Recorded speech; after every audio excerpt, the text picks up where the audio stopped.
현재 그 새 정부 출범과 관련해서도 이야기 나눠보겠습니다. 지금 윤석열 대통령 당선인도 가족관계 특례조항 반영하고 희생자와 유족들에게 최선을 다해서 보상하겠다는 복지 재원 확대하는 공약을 제시했는데요. 마찬가지로 4.3의 완전한 해결을 이야기했습니다. 차기 정부에 대해서 바라고 계신 점, 어떤 기대를 갖고 계신지, 또 혹시 우려하시는 부분은 없는지 한 번씩 말씀해 주시죠. 예. 윤석열 당선자님 후보 당시에 사상 관련 공약을 여러 개 내놨습니다. 사상을 완전 해결할 수 있는 기반이 될 수 있는 공약들을 내놨습니다.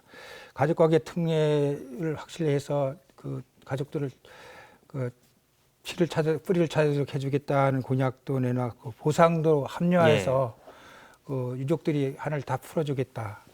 진짜 어쩌면은 큰 공약들을 다 내놓았는데, 그리고 고령의 유족들의 지원 사업도 차질 없이 하겠다는 이런 공약들도 내놓았습니다. 그리고 4.3의 기념 사업도 제대로 해서 영령들 일환하고 전국화해서 문화사업으로 승격하겠다는 이런 4.3의 완전한 해결을 할 수 있는 공약들을 내놨는데, 이제 이것을 꼭 지켜주면 좋겠다는 생각, 꼭 지켜주길 기대하겠습니다. 그러나 지난번 우리가 이명박 박근혜 정부 당시에 후보 시절에 오셔서는 공약을 그렇게 내놓고도 당장 당선되거나 치면 다음에는 우리 진짜 4.3을 없애려고 하는 이러한 그 비극도 있었다는 말씀을 드리겠습니다. 중앙위원회를 없애버리겠다는 해서 우리가 데모도 하고 겨우 막았었지 않습니까? 4.3 위원회 폐지 그리고 법안이요. 뭐 희생자 결정이 잘못됐다고 입회 내리라고 하는 이런 일들 많이 있었는데. 4.3 희생자 재심사 문제요. 그래서 이번에는 진짜 기대가 큽니다. 공약도 그렇게 해주셨고 실천의지를 확실히 보였기 때문에 이번엔 그런 일 없이 진짜 새로운 미래를 그릴 수 있도록 이번 정부의 기대가 큽니다. 이번에 그 추념식에도 당선인이 참석할 수도 있다는 이야기가 있어요. 그래서 지금 지난번 4.3 후보 당시에 4.3 공원에 왔을 때 당선되시면 와서 우리 4.3 영인들 위로해 주시고 유족들을 격려해 주시라 이렇게 건의를 드렸습니다. 그 약속을 지킬 것이라고 봅니다. 올해 추념식에 그 참석해달라고 건의를 하셨군요. 고이범 이사장님은 어떤 지금 생각을 갖고 계십니까? 새 정부 출범과 관련해서. 공약 지키는 거요. 그게 우선 기본이고, 법이라고 하는 거는 국가 공동체의 약속입니다.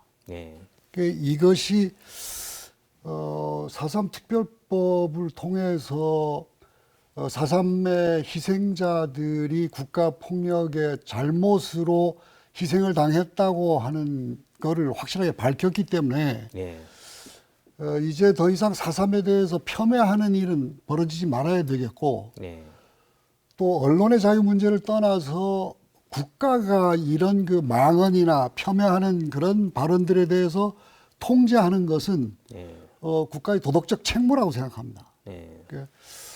윤석열 새 당선인 정부도 이런 점을 좀 명심해서 4.3을 바라봐 줬으면 좋겠다 생각합니다. 문성윤 변호사님은 어떤 생각하고 계십니까? 결국 뭐 공약의 이행이라는 것은 법의 집행을 통해서 나타나는 것이라고 볼 수 있겠지요. 그런 점에서 이제 유족들이 바라는 특별법 개정, 가족관계라든가 이런 부분에 대한 특별법 개정이 우선시 돼야 되고, 그 다음 또 정부에서 시행령을 이제 조속히 마련해가지고 그 이제 보상금이 지급되는데 차질 없도록 그렇게 해야 될 것 같고요. 아까도 말씀드린 것처럼 또 대법원 규칙이 또 이게 좀 더 유연하게 제정이 돼서 또 이제 그 호적의 불일치 문제를 해결하는데 이제 적극 좀 기여를 했으면 좋겠다라는 생각을 가지고 있습니다. 그리고 어쨌든 새 정부에서도 이 4.3에 대해서만큼은 정말 진정성을 가지고 대해주면서 그 국가 공권력으로 피해를 본 그 희생자와 유족들이 그 한을 조금이라도 좀 풀어주기를 그렇게 기대하고 있습니다. 자, 마지막으로요. 4.3의 완전한 해결 과제가 많은데요. 가장 중요한 과제, 시급한 과제 뭘로 보고 계신지 한 분씩 말씀 부탁드리겠습니다. 먼저 오임종 회장님, 앞으로 남은 과제, 가장 중요한 과제 뭘로 보고 계신지 말씀해 주시죠. 아까 우리 토론에서 거의 나왔다고 봅니다만, 진짜 제일 중요한 그 가족관계를 제대로 정립해 보는 것이 4.3에게 마지막 과제인 것 같고, 그 다음에 우리 진짜 어렵게 산 1세대 유족들을 보듬는 부분이 그 과제인 것 같습니다. 그 다음에 이 아픔을 딛고 기억하고 미래로 가는 진짜 희망이 대한민국을 만들어내는 것이 우리들의 과제가 아닌가.